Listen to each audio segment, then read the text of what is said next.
السلام علیکم دوستانو. دا ګستاخ ذلیله د په باره کې بل یو کس خبره وکړه وایي دا واجب القتل نه دی او د په سر انعامات مګ دی.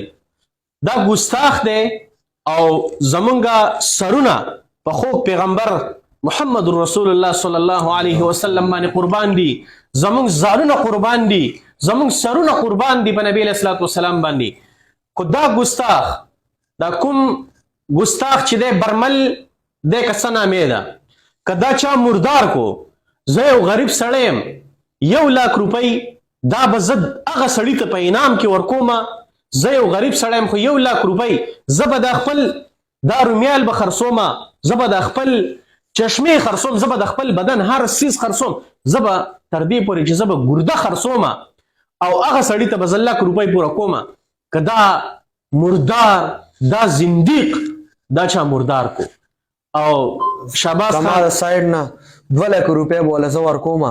دا زه په خپل هوش حواس کې ویم چې 2,00,000 روپۍ بوله زه ورکوم که دا برمل چا مردار کو او صرف ویډیو ته وکړه او مردار یې کو. دا بې غیرت انسان، دا بې غیرته، بې شرمه، بې حیا.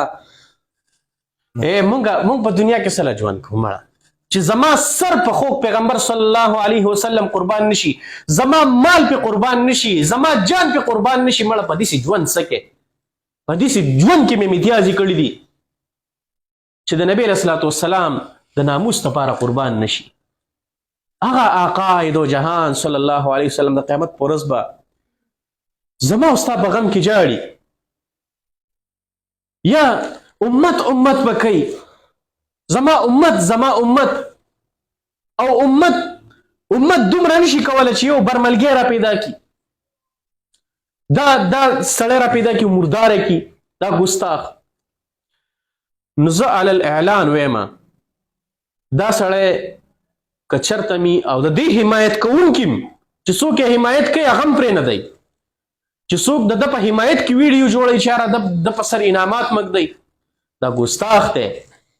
د ده ختمول دا فرض دی، فرض دا لرې کول غواړي چې کم سړی د دې سایډ کوي، کم سړی زه وایم چې د هغه په قتلولو کې هم ثواب دی بېشکه چې څوک د دې سایډ کوي.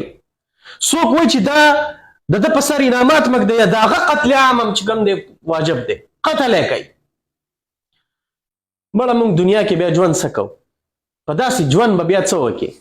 دنیا 2 ورځې ژوند دی چې د نبی علیه الصلاة والسلام دپاره قربان شو. مړه چې د نبی علیه الصلاة والسلام دپاره قربان شو، داسې ژوند نجار شم. مړه که صورت د محمد نه پیدا کړې په خدای نه دا دنیا نو هغه د دنیا جوړه. ټولو ته مې درخواست دی، ټولو مسلمانانو ته چې وچلوئ دا ټرین وچلوئ او دا مردار ګستاخ را پیدا کوي.